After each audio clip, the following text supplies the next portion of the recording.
Franklin's Halloween, written by Paulette Bourgeois, illustrated by Brenda Clark. Franklin could count by twos and tie his shoes.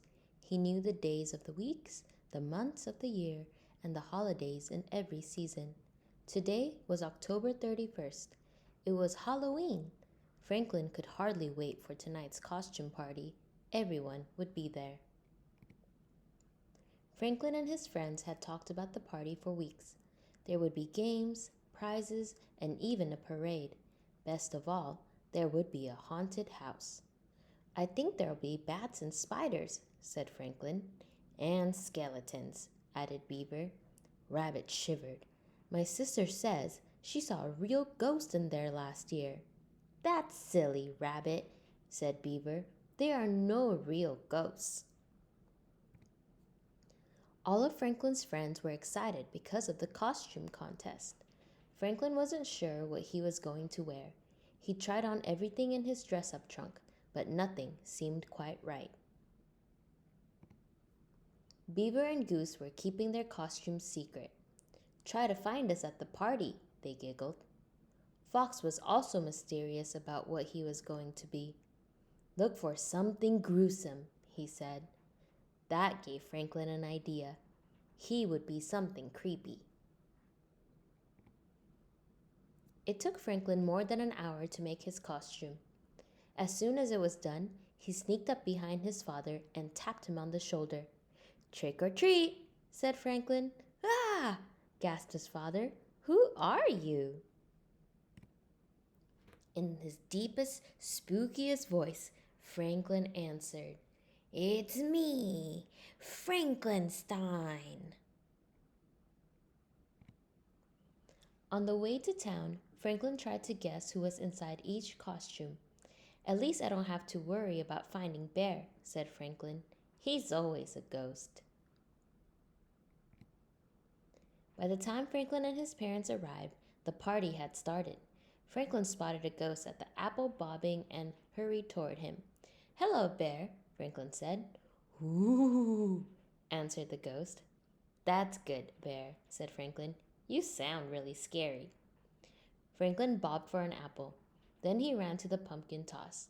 It was his favorite game because he always won a treat. Franklin's bag was almost full by the time the judges announced the costume contest.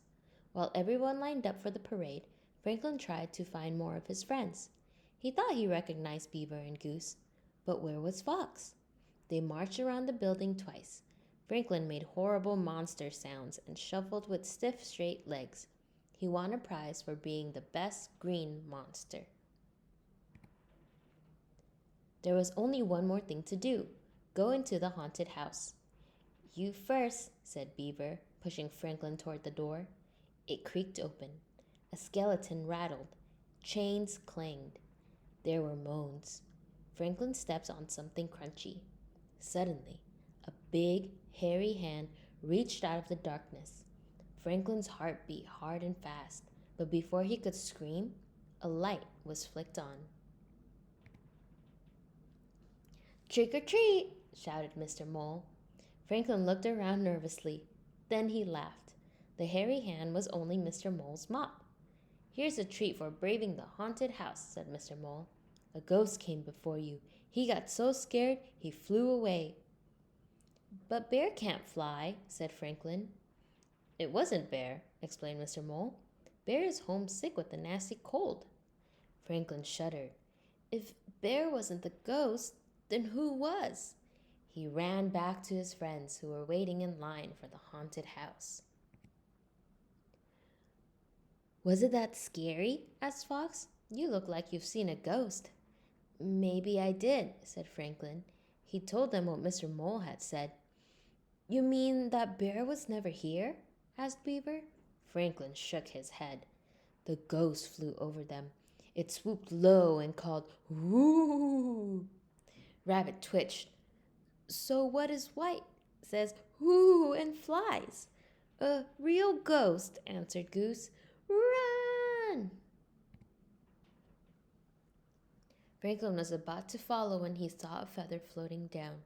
"Stop!" he shouted. I think I know who the ghost is. Franklin showed them the feather. Look, it must be Mr. Owl. Even Rabbit giggled when he realized the trick their teacher had played. By the end of the party, everyone's bag was full. Poor Bear, said Raccoon. No treats for him. We could share our treats with Bear, suggested Franklin. All the friends agreed. They each put some treats into a bag. Then they walked to Bear's house and left the bag on the doorstep. Trick and treat, they called. On the way home, Franklin looked into his treat bag. Goodness, said his mother. You have enough there to at least next Halloween. Maybe, said Franklin, sampling a few, but secretly he hoped the treats would last until the end of the week.